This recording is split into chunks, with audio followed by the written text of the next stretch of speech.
2주 후에 이사 가기로 했어. 두 사람이 동시에 놀라며 저를 봤어요. 엄마 갑자기 그게 무슨 소리야? 현수와 예지가 당황했습니다. 그럼 저희는 어디 가서 지내요? 너희도 나가야지. 백수니까 시간 많잖아. 천천히 알아봐. 엄마, 말이 돼. 갑자기 2주 후에 나가라고? 2주면 충분할걸? 내일부터 당장 원룸이라도 알아보면 되잖아. 엄마, 우리가 돈이 어디 있어? 현수가 소리를 질렀습니다.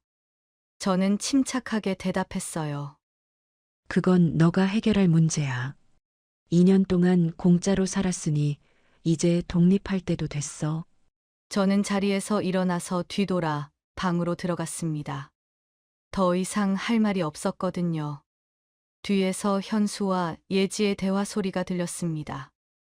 우리 엄마 너무 이기적이야. 맞아. 어떻게 자식한테 갑자기 이러는 거야? 예지가 대답했어요. 일단 버티자. 엄마가 결국 포기할 거야. 어머니가 정말 포기할까? 당연하지. 엄마는 절대 우리 내쫓을 수는 없을 거야. 설마 진짜 이사 가겠어? 이 집은 아버지랑 같이 살던 집인데. 이 모든 일이 어떻게 시작되었는지 그 이야기를 처음부터 들려드릴게요. 제가 어떻게 본때를 보여줬는지 끝까지 함께 해주세요. 안녕하세요. 저는 69살 박순자입니다. 지금은 서울 근교 25평 아파트에서 혼자 살고 있어요. 남편이 세상을 떠난 지 3년이 지났거든요. 처음에는 혼자 사는 게 익숙하지 않았습니다. 아침에 눈을 뜨면 옆자리가 비어 있는 게 낯설었죠. 밥을 해도 혼자 먹으니 맛이 없었습니다. 하지만 시간이 지나면서 적응했어요. 혼자만의 시간이 나쁘지 않았죠. 남편과 함께 운영하던 분식집은 제 삶의 전부였습니다. 아침 일찍 일어나 준비하고 손님들을 맞이하고 저녁까지 일했죠. 힘들었지만 보람 있었어요. 손님들이 맛있다고 할 때마다 뿌듯했습니다. 남편도 늘 옆에서 함께 했죠. 하지만 허리 수술을 받고 나서는 더 이상 일할 수가 없었어요. 서 있는 것조차 힘들었습니다. 의사가 무리하면 안 된다고 말했죠. 저는 어쩔 수 없이 가게를 정리했습니다. 30년 넘게 운영했던 가게여서 그런지 마음이 아팠어요. 가게를 정리하고 나니 허전했습니다. 매일 하던 일이 없으니 무엇을 해야 할지 몰랐어요. 집에서 텔레비전만 보고 있으니 답답했죠. 그래도 150만 원씩 국민연금이 매달 나왔습니다. 혼자 살기에는 충분했어요. 그렇게 1년 정도 지났을 때였습니다. 아들 현수한테서 전화가 왔어요. 목소리가 평소와 달랐죠. 뭔가 조심스러웠습니다. 엄마, 나 회사 그만뒀어. 현수야, 뭐라고? 갑자기 왜? 사업을 하려고. 이제 더 이상 남 밑에서 일하고 싶지 않아. 아들은 10년 넘게 회사를 다녔어요. 안정적인 직장이었죠. 월급도 괜찮았습니다. 그런데 갑자기 그만뒀다니요. 걱정이 됐어요. 현수야, 갑자기 사업. 무슨 사업인데? 아직 구체적으로 정한 건 아니고 지금 알아보고 있어. 괜찮은 아이템 찾으면 시작할 거야. 저는 불안했습니다. 구체적인 계획도 없이 회사를 그만뒀다니요. 하지만 아들이 결심한 일이니 뭐라고 할 수 없었죠. 그래, 알았어. 잘 해봐. 엄마, 그래서 말인데. 우리 잠깐만 엄마 집에서 살면 안 될까? 자리 잡으면 바로 나갈게. 저는 순간 머릿속이 복잡해졌습니다. 아들 부부와 같이 산다는 게 쉬운 일이 아니거든요. 하지만 바로 거절할 수도 없었어요. 제 아들인데요. 그래, 알겠어. 집이 혼자 살기에는 넓으니까 와도 돼. 엄마, 고마워. 정말 잠깐만 있을게. 금방 나갈 거야. 저는 전화를 끊고 나니 한숨이 나왔습니다. 과연 잘한 결정일까요? 하지만 이미 허락한 이상 어쩔 수 없었죠. 일주일 후 아들 부부가 이사를 왔습니다. 짐이 생각보다 많았어요. 방 하나를 다 차지했죠. 며느리 예지는 짐을 정리하면서 말했어요. 어머니, 정말 감사합니다. 저희 빨리 자리 잡고 나갈게요. 괜찮아. 천천히 해. 처음에는 괜찮았습니다. 혼자 있던 집에 사람이 있으니 외롭지 않았어요. 아들 부부와 함께 밥도 먹고 이야기도 나눴죠. 나쁘지 않았습니다. 하지만 한 달이 지나고 두 달이 지나면서 상황이 달라졌어요. 아들은 하루 종일 컴퓨터 앞에만 앉아 있었습니다. 사업 준비한다면서요. 하지만 뭘 하는지 잘 모르겠더군요. 그냥 인터넷만 보고 있는 것 같았어요. 며느리 예지는 취업 준비를 한다고 했습니다. 하지만 실제로는 쇼핑몰만 구경하고 있었어요. 컴퓨터 화면에 옷이며 신발이며 온갖 물건들이 떠 있었죠. 밥은 제가 다 준비해야 했습니다. 청소도 제가 했어요. 빨래도 마찬가지였죠. 아들 부부는 손 하나 까딱하지 않았습니다. 당연하다는 듯이 제가 하는 걸 지켜봤어요. 전기세와 관리비도 제가 다 냈습니다. 생활비를 보태주겠다는 말은 한 번도 없었어요. 오히려 이것저것 사달라고 했죠. 엄마, 이따가 슈퍼 갈 거면 우유랑 과일 좀 사다 줘. 처음에는 아들이 부탁한 거니까 당연하다고 생각했어요. 하지만 점점 버거워지기 시작했습니다. 통장 잔고가 눈에 띄게 줄어들고 있었거든요. 그래도 참았습니다. 곧 나갈 거라고, 잠깐만 있는 거라고 했으니까 조금만 더 참으면 된다고 생각했어요. 근데 1년이 지나고 어느새 2년이 되고 있었습니다. 아들 부부는 나갈 기미가 전혀 보이지 않았죠. 어느 날 저는 오랜만에 친구를 만났습니다. 친구가 유명한 맛집이라며 족발을 사줬어요. 너무 맛있어서 주변 다른 친구들한테도 먹여주고 싶었습니다. 그래서 포장을 해왔어요. 집에 와서 냉장고에 넣어두고 친구한테 전화해서 내일 가지러 오라고 해야겠다고 생각했죠. 그런데 다음날 아침 냉장고를 열어보니 족발이 없었어요. 족발 어디 갔지? 그때 며느리 예지가 부엌으로 들어왔습니다. 어머니, 그거 제가 먹었어요. 맛있던데요? 냉장고에 있길래 먹어도 되는 줄 알았어요.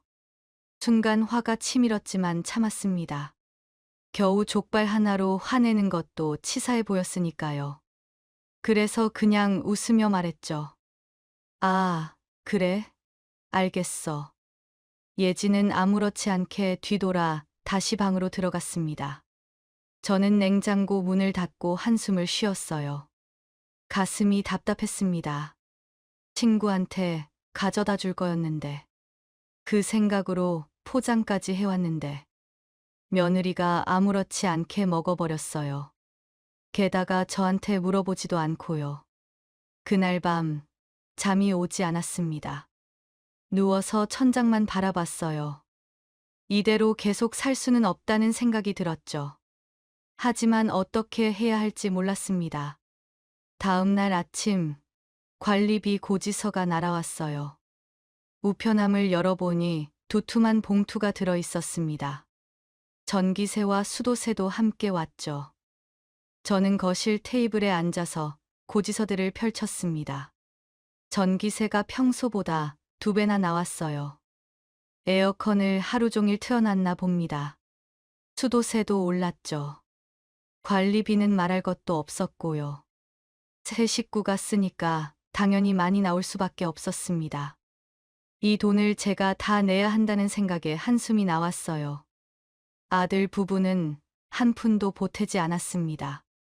생활비는커녕 자기 용돈도 스스로 버는 게 없었어요. 저는 핸드폰을 꺼내 은행 앱을 열었습니다. 통장 잔고를 확인했죠. 숫자가 점점 줄어들고 있었어요. 2년 전만 해도 여유가 있었습니다. 하지만 지금은 절반도 남지 않았죠. 국민연금 150만 원으로는 새 식구 생활비를 감당할 수 없었어요. 식비만 해도 한 달에 70만 원은 나갔습니다. 전기세, 수도세, 관리비까지 합치면 100만 원이 훌쩍 넘었죠. 그 외에 잡비까지 쓰면 돈이 남을 리 없었습니다. 저는 고지서를 들고 아들 방으로 가서 문을 두드렸어요. 현수야, 잠깐만 나와봐. 엄마. 왜? 잠깐 할 얘기가 있어. 현수가 문을 열고 나왔습니다. 귀찮다는 표정이었어요. 현수야, 이거 봐. 이번 달에 나온 전기세랑 관리비야. 그래서 뭐가? 이번에 너무 많이 나왔어. 엄마가 다 내기 힘들어. 현수는 고지서를 대충 보더니 한숨을 쉬며 말했습니다. 엄마, 조금만 참아. 내가 사업 시작하면 다 갚을게. 언제까지 참아야 되는 거야? 곧. 지금 좋은 아이템 찾고 있어. 조만간 시작할 거야. 그 말을 몇 번이나 들었는지 모릅니다. 2년 동안 계속 똑같은 말만 했어요. 곧 시작한다고, 조금만 기다리라고요. 하지만 달라지는 건 아무것도 없었습니다. 현수야, 엄마 통장이 점점 비어가고 있어. 이대로는 우리 더 이상 못 살아. 알았어. 조금만 더 참아줘. 나중에 잘 되면 엄마 편하게 모실게. 현수는 그 말을 남기고 다시 방으로 들어갔습니다. 문이 닫히는 소리가 들렸어요. 저는 거실로 돌아와 소파에 앉았습니다. 눈물이 날 것 같았지만 참았어요. 울어봤자 달라지는 건 없으니까요. 하지만 가슴이 답답했습니다. 언제까지 이렇게 살아야 하나요? 며느리 예지는 그나마 뭐라도 하겠다며 청소를 도와줬습니다. 아침마다 청소기를 돌렸어요. 처음에는 고맙다고 생각했죠. 하지만 곧 알게 됐습니다. 예지의 청소는 보여주기식이었어요. 청소기를 보이는 곳만 대충 밀고 끝냈습니다. 구석구석은 안 했어요. 침대 밑이며 소파 뒤며 먼지가 그대로 쌓여 있었죠. 결국 제가 다시 청소해야 했습니다. 예지는 청소를 끝내면 바로 컴퓨터 앞에 앉았어요. 그리고 쇼핑몰을 구경했죠. 화면에는 온갖 예쁜 옷들이 떠 있었습니다. 어느 날 제가 청소하는 걸 보고 예지가 물었어요. 어머니, 제가 아까 청소했는데 또 하세요? 응. 좀 더 깨끗하게 하려고. 제가 청소한 게 마음에 안 드세요? 예지는 기분이 상한 듯 돌아갔습니다. 그래도 저는 어쩔 수 없었어요. 제대로 청소가 안 됐는데 그냥 그대로 둘 수는 없었죠. 주말이 되면 더 힘들었습니다. 아들 부부가 정말 바깥으로 한 발자국도 안 나가고 하루 종일 집에 있었거든요. 그럼 저는 밥을 3끼 다 해야 했죠. 설거지도 쌓였고요. 어느 일요일 오후였습니다. 저는 부엌에서 설거지를 하고 있었어요. 그릇이 산더미처럼 쌓여 있었죠. 점심 먹고 나온 그릇들이었습니다. 현수와 예지는 거실에서 텔레비전을 보고 있었어요. 편하게 소파에 앉아서 웃고 있었죠. 저는 그 모습을 보며 한숨을 쉬었습니다. 설거지를 마치고 방으로 들어갔어요. 침대에 앉아서 통장을 다시 확인했습니다. 잔고가 또 줄었더군요. 이번 달에만 벌써 80만 원이 나갔어요. 계산을 해봤습니다. 이 속도로 나가면 1년 후에는 통장이 바닥날 것 같았어요. 그럼 저는 어떻게 살아야 하나요? 잠이 오지 않았어요. 밤새 뒤척였죠. 남편 생각이 났습니다. 남편이 살아있었으면 이런 일이 없었을 텐데요. 남편은 아들한테 엄격했거든요. 이렇게 얹혀 살도록 내버려 두지 않았을 겁니다. 여보, 나 어떡하면 좋아. 이대로는 안 되는데. 혼자 중얼거렸습니다. 대답은 없었죠. 하지만 이렇게라도 말하고 나면 기분이 조금 나았어요. 다음 날 아침, 저는 결심했습니다. 이대로는 안 되겠다고요. 뭔가 변화가 필요했습니다. 하지만 어떻게 해야 할지 막막했어요. 어김없이 부엌으로 가서 아침 준비를 시작했습니다. 밥을 짓고 국을 끓였어요. 현수와 예지가 나와서 아무렇지 않게 밥을 먹었습니다. 고맙다는 말도 없었어요. 당연하다는 듯이 먹고 자리에서 일어났죠. 저는 그 모습을 보며 생각했습니다. 언제까지 이렇게 당하고만 살아야 될까요? 제 인생인데 왜 이렇게 살아야 하죠? 뒤돌아서서 눈물을 닦았습니다. 아들 부부한테 들키면 안 됐어요. 약한 모습을 보이면 안 된다고 생각했죠. 며칠 후 예지가 저한테 말을 꺼냈습니다. 어머니, 다음 주 토요일이 제 생일이거든요. 그래서 친구들이 축하해 준다고 잠깐 집으로 오겠다는데 괜찮죠? 저는 괜찮다고 했어요. 생일인데 친구들 만나는 게 당연하죠. 그래, 그렇게 해. 몇 명 오는데? 4~5명 정도요. 금방 갈 거예요. 그냥 잠깐 얘기만 하고요. 저는 잠깐이라고 했으니까 1시간 정도인 줄 알고 저는 별 생각 없이 허락했어요. 토요일이 됐습니다. 아침부터 예지가 분주했어요. 청소도 하고 집안 정리도 했죠. 저는 방에 있다가 거실에서 큰 소리가 나길래 나왔습니다. 거실이 완전히 달라져 있었어요. 풍선이 매달려 있고 테이블에는 음식들이 가득했습니다.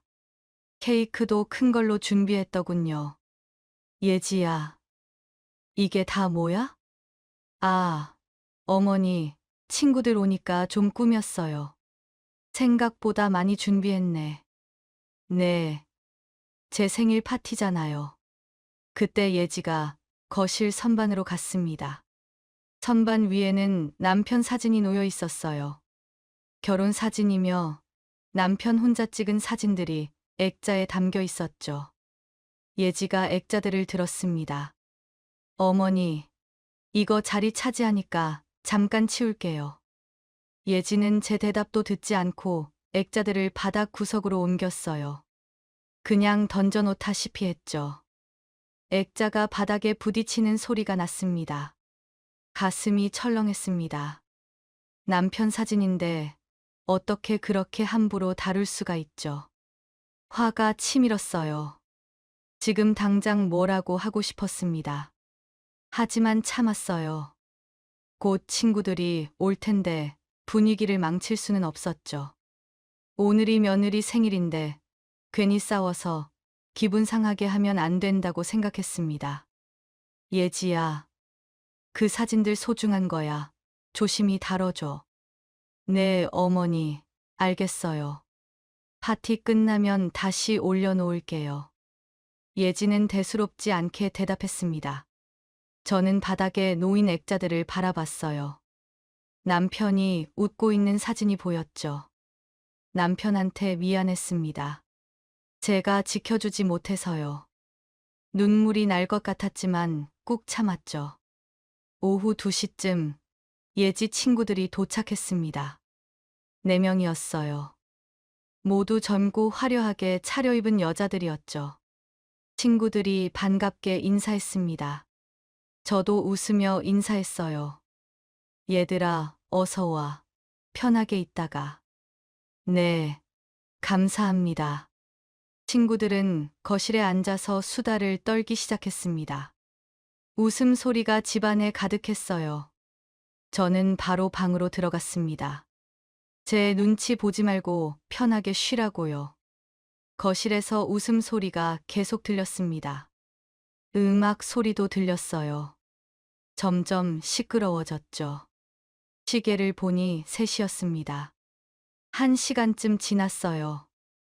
이제 슬슬 끝나겠죠. 근데 4시가 됐는데도 아직도 웃음소리가 들렸어요. 5시가 지나도 여전히 시끄러웠어요. 저녁 끝날 분위기가 아니었습니다. 저는 방문을 열고 나갔어요. 거실을 보니 놀랐습니다. 음식물 쓰레기가 테이블 위에까지 널려 있었어요. 접시들도 여기저기 흩어져 있었죠. 바닥에는 음료가 쏟아져 있었습니다. 예지야, 몇 시까지 할 거니? 아, 어머니. 조금만 더 있을게요. 금방 끝나요. 벌써 3시간이나 지났는데. 네, 알아요. 조금만요. 저는 화가 났어요. 잠깐만 있다가 간다더니 이게 뭡니까? 분명 금방 간다고 했잖아요. 결국 6시가 넘어서야 친구들이 떠났습니다. 저는 방에서 나와 거실을 봤어요. 상상했던 것보다 더 심했습니다. 부엌에는 음식물 쓰레기가 싱크대에 가득했어요. 설거지할 그릇들이 산더미처럼 쌓여 있었죠. 거실 바닥에는 과자 부스러기며 음료 자국이 여기저기 있었습니다. 그리고 깨진 접시가 보였어요. 제가 아끼던 접시였죠. 남편이 사준 접시였습니다. 어머니, 죄송해요. 그 접시 제가 실수로 떨어뜨렸어요.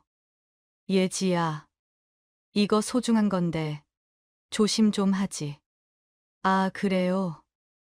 나중에 새로 사드릴게요. 예지는 대수롭지 않게 말하고 현수 방으로 들어갔습니다. 저 혼자 거실에 남았어요. 깨진 접시를 주우면서 눈물이 났습니다. 남편이 생일 선물로 사준 접시였어요. 20년 넘게 아껴 쓰던 거였죠.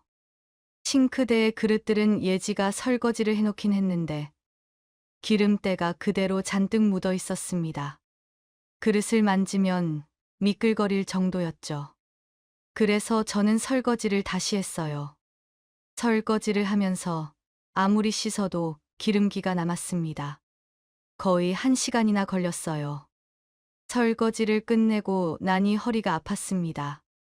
다리도 후들거렸죠. 바닥에 남은 얼룩들을 닦고 구석에 던져놓은 쓰레기를 치우고 가구를 제자리에 놓았어요. 9시가 넘어서야 모든 게 끝났습니다. 화장실에 가서 거울을 봤어요. 지친 얼굴이 보였습니다. 눈 밑에 다크서클이 생겼고 머리카락은 흐트러져 있었죠.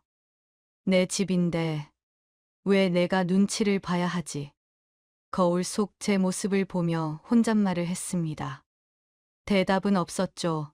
하지만 마음속 깊은 곳에서 뭔가가 꿈틀거렸어요. 분노였을까요? 아니면 결심이었을까요? 다음 날 아침 일찍 눈이 떠졌습니다. 평소보다 1시간 일찍이었어요.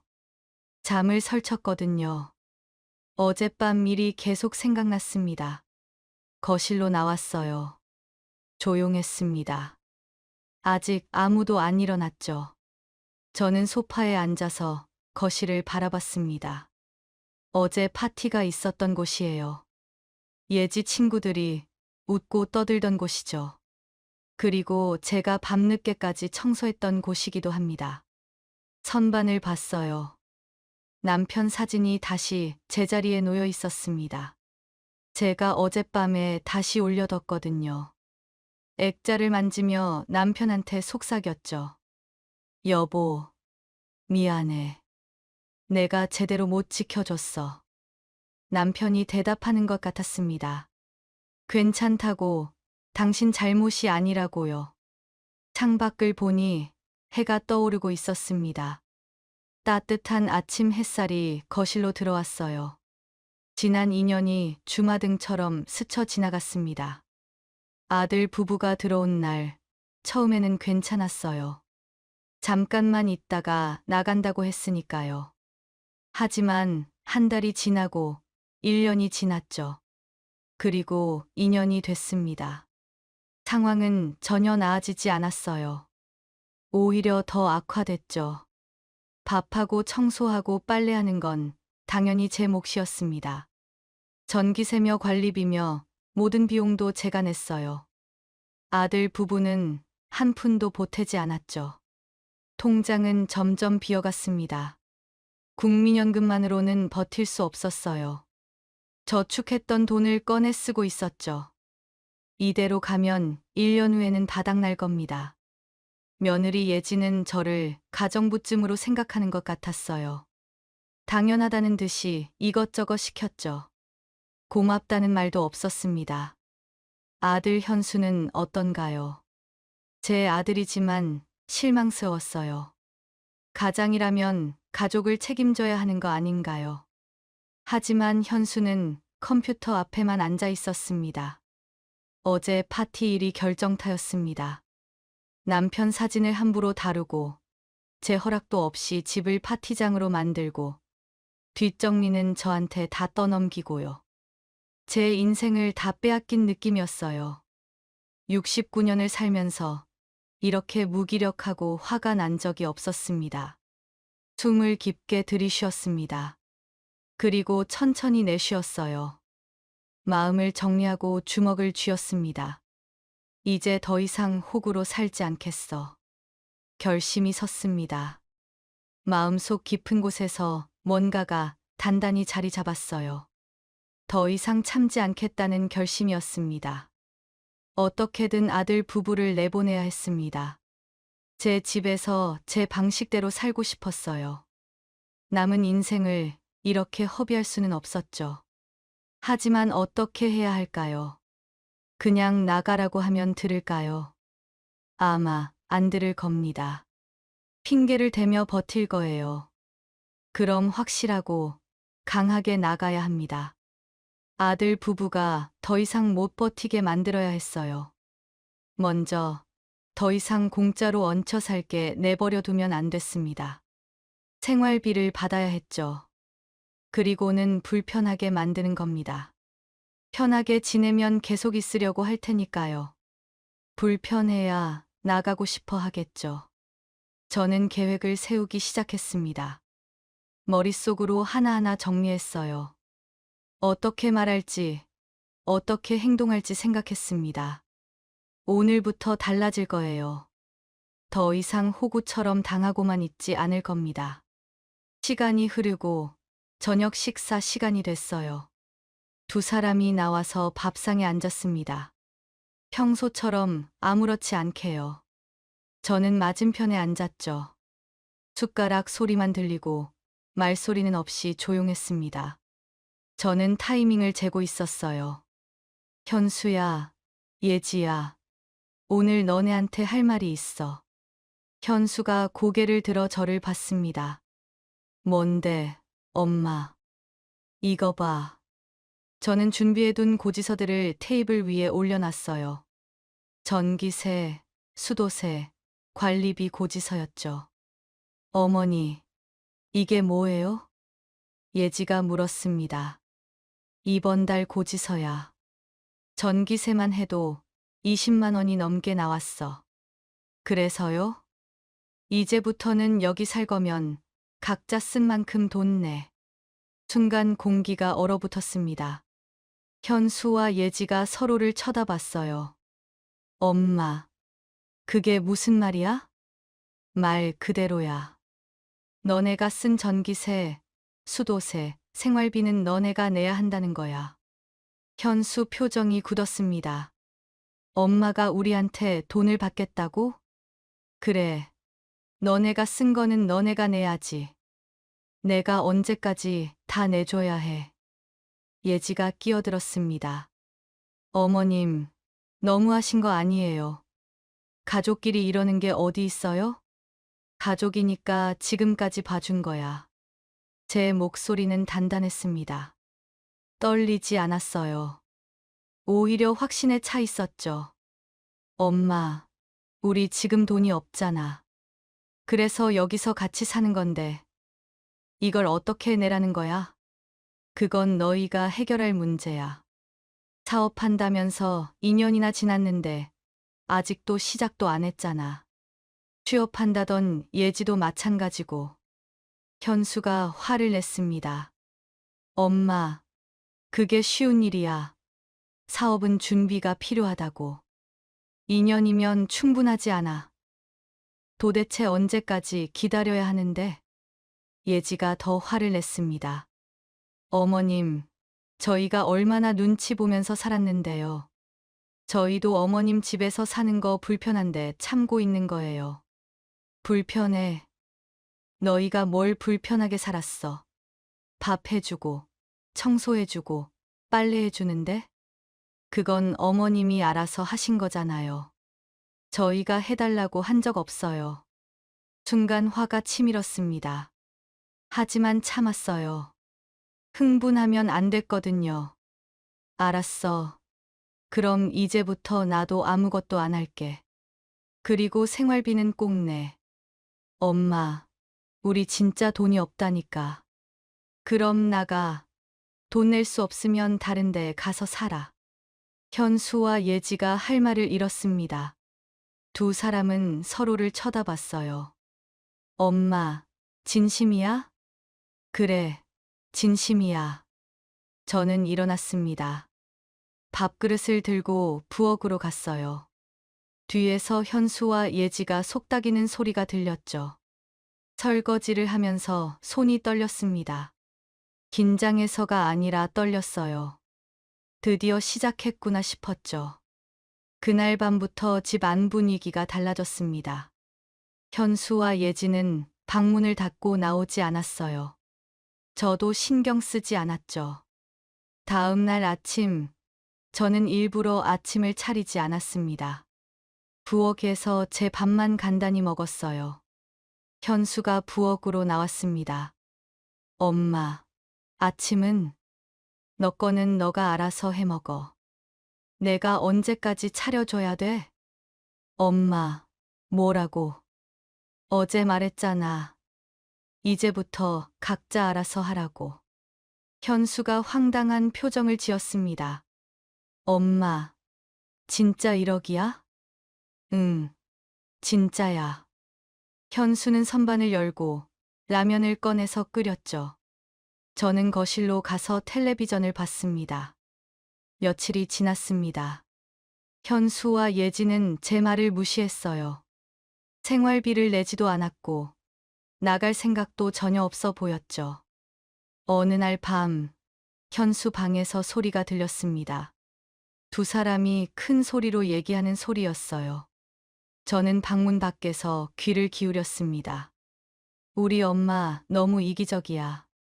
현수 목소리였습니다. 맞아. 어떻게 자식한테 돈을 달라고 해. 나도 진짜 더 이상 이 집에서 못 살 것 같아. 예지가 대답했습니다. 그러니까 나도 화가 나. 우리 나갈까? 나가. 그럼 어디로 나가야 돼? 다른 데 알아보면 되잖아. 우리가 돈이 어디 있어. 월세 보증금도 없는데. 침묵이 흘렀습니다. 현실은 냉정했어요. 갈 곳이 없었죠. 일단 버티자. 엄마가 결국 포기할 거야. 어머니가 정말 포기할까? 응. 엄마는 절대 우리 내쫓을 수는 없을 거야. 어쨌든 아들인데. 저는 한숨을 쉬었습니다. 역시나 나갈 생각이 없군요. 그럼 제가 더 강하게 나가야 했습니다. 다음 날, 저는 결정했습니다. 이사를 가겠다고 말하기로요. 진짜로 이사를 갈 생각은 없었어요. 하지만 아들 부부를 내보내려면 이 방법밖에 없었죠. 저녁 식사 시간, 저는 담담하게 말을 꺼냈습니다. 현수야, 예지야, 너희한테 할 말이 있어. 어머니, 또 뭔데요? 예지가 짜증 섞인 목소리로 물었습니다. 우리 집 2주 후에 이사 가기로 했어. 두 사람이 동시에 놀라며 저를 봤어요. 엄마, 갑자기 그게 무슨 소리야? 이 집 팔고 작은 데로 이사 갈 거야. 갑자기 왜 이사를 가? 너네 때문이야. 그동안 생활비가 너무 많이 들어서 못 버티겠어. 나 혼자 살 작은 집으로 가야 할 것 같아. 현수와 예지가 당황했습니다. 그럼 저희는 어디 가서 지내요? 너희도 나가야지. 백수니까 시간 많잖아. 천천히 알아봐. 엄마, 말이 돼. 갑자기 2주 후에 나가라고? 2주면 충분할걸. 내일부터 당장 원룸이라도 알아보면 되잖아. 엄마, 우리가 돈이 어디 있어? 현수가 소리를 질렀습니다. 저는 침착하게 대답했어요. 그건 너가 해결할 문제야. 2년 동안 공짜로 살았으니 이제 독립할 때도 됐어. 예지가 울먹이며 말했습니다. 어머님, 저희 진짜 갈 데가 없어요. 그건 너네가 알아서 해결해. 내 마음은 이미 결정했어. 저는 자리에서 일어났습니다. 더 이상 할 말이 없었어요. 현수와 예지는 멍하니 앉아 있었습니다. 믿을 수 없다는 표정이었죠. 그날 밤부터 두 사람은 술렁거리기 시작했어요. 방에서 계속 이야기하는 소리가 들렸습니다. 며칠이 지났습니다. 현수와 예지는 여전히 나갈 준비를 하지 않았어요. 제가 거짓말한다고 생각하는 것 같았죠. 엄마가 설마 진짜 이사 가겠어. 이 집은 아버지랑 같이 살던 집인데. 현수 말이 문틈으로 들렸습니다. 맞아. 어머님이 이 집을 떠날 리 없지. 예지도 동의했습니다. 두 사람은 확신하고 있었어요. 제가 포기할 거라고요. 하지만 틀렸습니다. 저는 진심이었어요. 2주가 지났습니다. 이사 당일이 됐어요. 현수와 예지는 여전히 짐을 싸지 않았습니다. 제 말을 믿지 않았던 거죠. 아침 8시 이사 트럭이 도착했습니다. 저는 문을 열고 이사 업체 직원들을 맞이했어요. 안녕하세요. 박순자님 맞으시죠? 네, 맞습니다. 직원들이 집 안으로 들어왔습니다.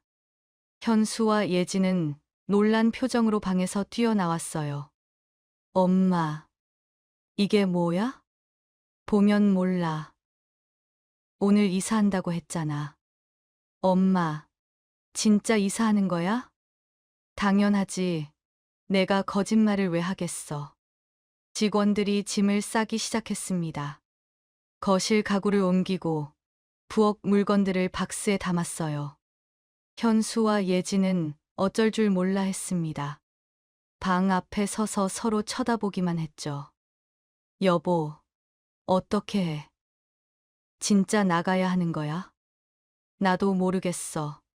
진짜 이사하는 것 같은데. 두 사람은 당황했습니다. 아직도 믿기지 않는다는 표정이었어요. 현수야, 예지야, 짐 빼야 되니까 빨리 나가. 제가 말했습니다. 어머니, 저희 진짜 나가요? 그래. 지금 안 빼면 너희 짐 다 버려버릴 거야. 직원들이 현수 방으로 들어가려고 했습니다. 현수가 황급히 막아섰어요. 잠깐만요. 저희 짐 아직 안 쌌어요. 그럼 빨리 싸세요. 저희 시간 없어요. 직원이 차갑게 말했습니다. 현수와 예지는 어쩔 수 없이 방으로 들어갔어요. 급하게 캐리어를 꺼내서 짐을 싸기 시작했죠. 저는 거실에 서서 지켜봤습니다. 표정은 무덤덤했어요. 하지만 속으로는 떨리고 있었죠.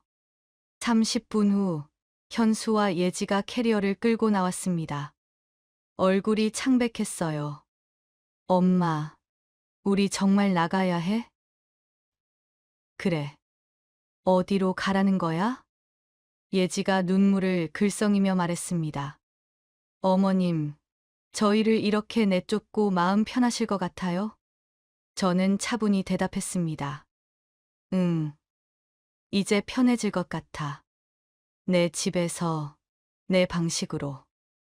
예지가 울먹였습니다. 현수는 화난 얼굴로 저를 쳐다봤어요. 엄마, 분명 후회할 거야. 두 사람은 캐리어를 끌고 현관으로 향했습니다. 문을 열고 나가려는 순간 현수가 돌아봤어요. 엄마, 진짜 이래도 돼? 응, 당연하지. 여긴 내 집이야. 현수와 예지가 집을 나갔습니다. 문이 닫히는 소리가 들렸어요. 저는 창문으로 가서 내려다봤습니다. 두 사람이 캐리어를 끌고 걸어가는 모습이 보였어요. 뒷모습이 초라해 보였죠. 하지만 저는 돌아서지 않았습니다. 이사 직원들이 계속 짐을 싸고 있었어요. 저는 직원 한 명을 불렀어요. 저기요. 저 이사 취소할게요. 네. 지금요. 네. 비용은 다 드릴게요. 그냥 짐 다시 풀어주시면 돼요. 직원이 당황했습니다. 그럼 처음부터 이사 안 하시는 거였어요? 네. 죄송합니다. 비용은 계약로 다 지불할게요. 아이고, 이런 경우는 처음이네요. 직원들은 어쩔 수 없이 짐을 다시 풀기 시작했습니다. 가구를 제자리에 놓고 박스를 풀었어요. 1시간 후 모든 게 원래대로 돌아왔습니다. 저는 약속한 비용을 지불하고 직원들을 보냈어요. 직원들이 떠나고 저는 문을 닫고 거실을 바라봤습니다. 고요하고 텅 빈 느낌이었죠. 아니, 텅 빈 게 아니라 비로소 제 공간이 된 느낌이었어요. 저는 소파에 앉아서 깊게 숨을 들이쉬었어요. 그리고 천천히 내쉬었죠. 오랜만에 느껴보는 고요함이었습니다. 평화로웠어요. 아무도 눈치 볼 필요가 없었죠. 창밖을 봤습니다. 햇살이 들어오고 있었어요. 드디어 내 집이 돌아왔구나. 혼잣말을 했습니다. 미소가 나왔어요. 다음 날 아침 일찍 눈이 떠졌습니다. 상쾌했어요. 오랜만에 푹 잔 느낌이었죠. 거실로 나와 창문을 열었어요. 신선한 바람이 들어왔습니다. 햇살도 환하게 들어왔어요. 소파에 앉아서 커피를 마셨습니다. 아무도 방해하는 사람이 없어서 여유로웠어요. 집 안 청소를 했습니다. 제 방식대로 구석구석 깨끗하게 청소했어요. 누구 눈치 볼 필요 없었죠. 그렇게 일주일이 지나고 한 달이 지났습니다. 아들한테서는 연락이 없었지만 저도 먼저 연락하지 않았어요. 그냥 제 삶을 살았죠.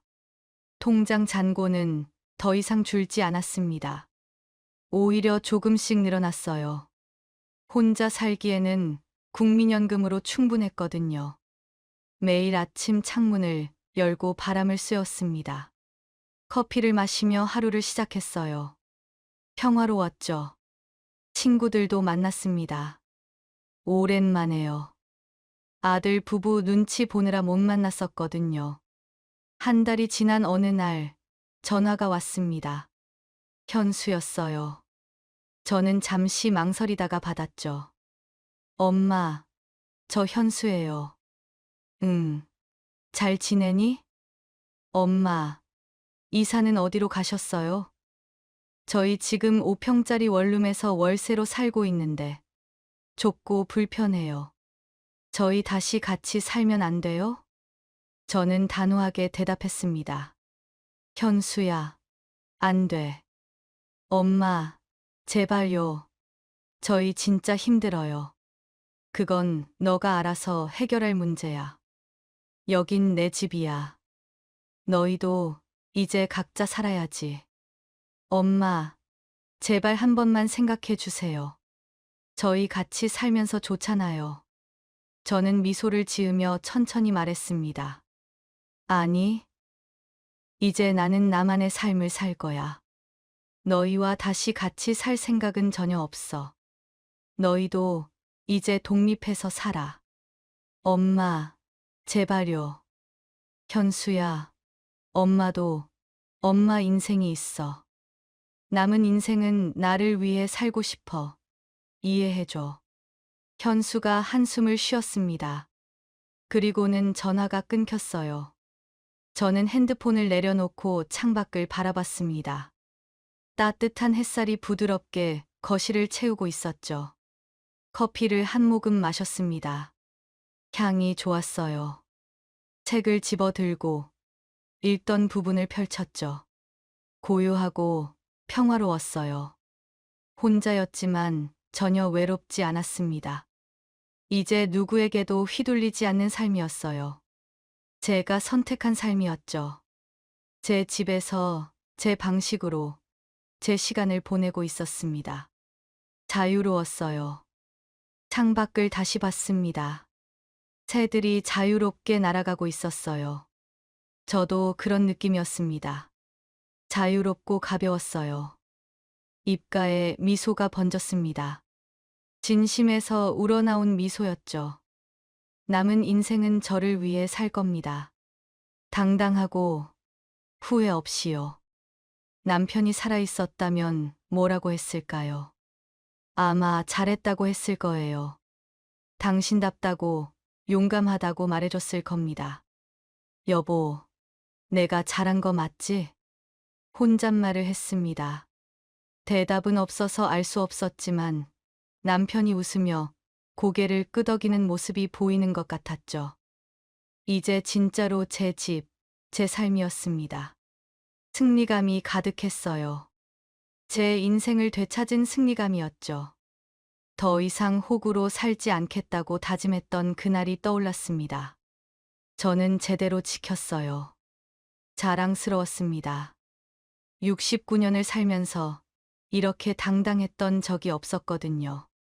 지금까지 이야기 들어주셔서 감사합니다. 구독과 좋아요 부탁드려요. 여러분의 작은 관심 하나하나가 제게 큰 힘이 됩니다.